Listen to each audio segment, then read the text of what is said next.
I'm Lauren Green, and you're in the strategy room. Israeli Prime Minister Benjamin Netanyahu blasted the framework for a nuclear agreement with Iran, putting him on a collision course with the U.S. and its allies. Critics say this deal will further hurt America's relationship with Israel.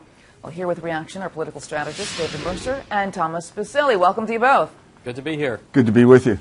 David, let me start with you. Is this potential nuke agreement good or bad for the U.S.?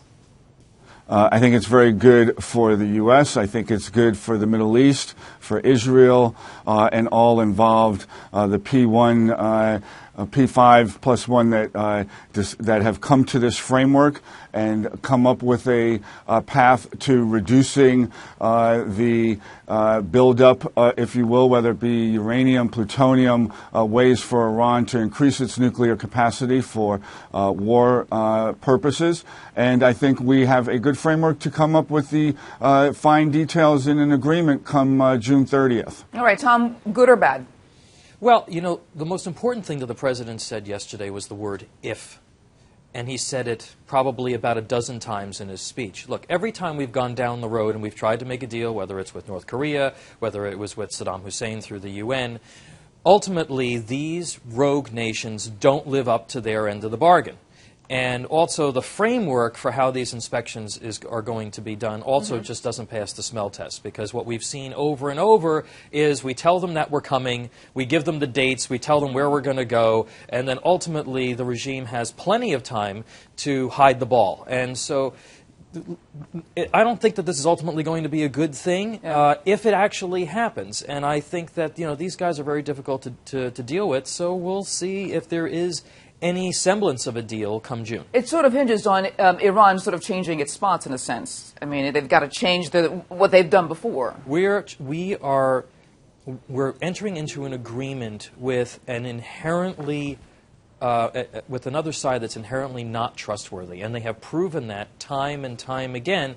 And we're going to make a deal, and then we're going to expect them to uphold their end of the bargain. You and I are going to be talking about this for a long time because, frankly, they're not going to. All right, David, Israel remains opposed to this deal with Iran. I mean, are they right or are they wrong, or are they just, you know, needing to dig their feet into the ground on their in their position?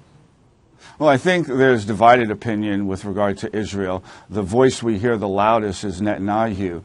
And we might remind the viewers that Netanyahu has been saying since 1992, that Iran is going to have a bomb in a year, or the next year, or the year after.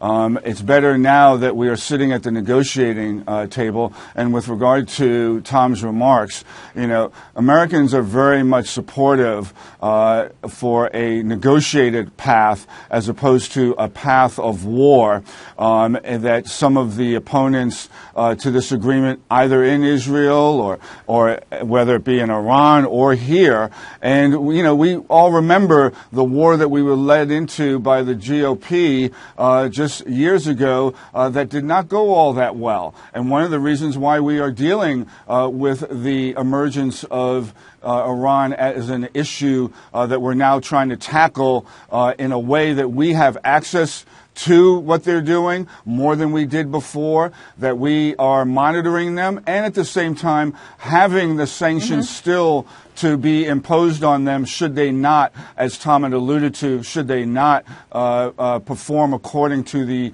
outlines of the agreement. And Tom, what do you say? Well, again, there's already disagreement coming out of Iran as to whether or not they actually agreed to what the president announced to the world yesterday.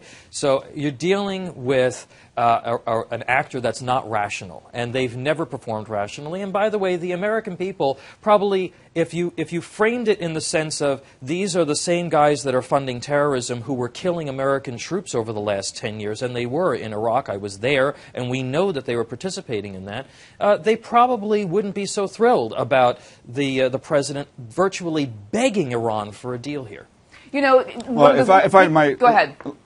Lauren, if I might, those that Tom points to in Iran that are against the deal, those are the ones that want to pony up to having a combat or war.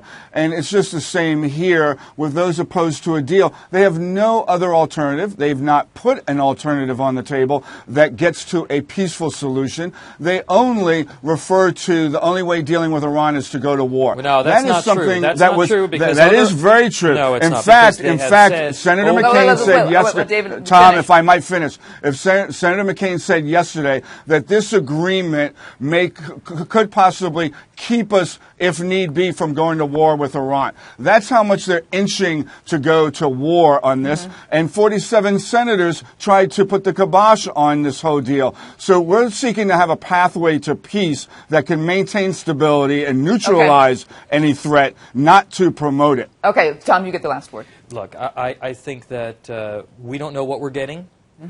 Every time we've tried to make one of these deals, the party that we've made it with has been given something and they have not given in return.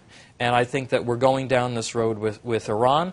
And again, this is a country that wants to see this country destroyed, wants to see Israel destroyed, and yet we are begging for a deal with them that ultimately there's very little shot that they're actually going to uphold their end of the bargain, but we will give concessions before they hold up their end of the deal. We'll see what comes. And we're not begging, we're negotiating. We're not begging, we're negotiating. We'll see come June 30. Thank you very much, David and Thomas. Thanks. Check out FoxNews.com for more on the Iran nuke talks. I'm Lauren Green, and thanks for watching.